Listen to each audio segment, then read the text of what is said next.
Hey, it's Gina with WTI. And if you're like me and love doing your own skin and hair care products, you have got to check out this sweet almond oil from Kevala. First off, this is natural California grown almonds that have been cold pressed to produce a really wonderful oil. I recently had a do-it-yourself party with some friends where we made some hair oil. I did get the 1 gallon size because I have quite a few friends and we're going to be continuing to make skin and hair care products together. I did go ahead and funnel it into a smaller bottle for use at our party. That way we weren't dealing with the bulky 1 gallon bottle. Almond oil is known to be a really good carrier oil for beauty products, which means that you can add in your own essential oils.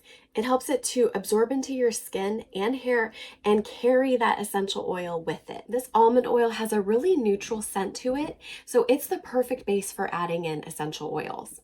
Almond oil is an emollient, which means that it can actually fill in the gaps in your hair at a cellular level.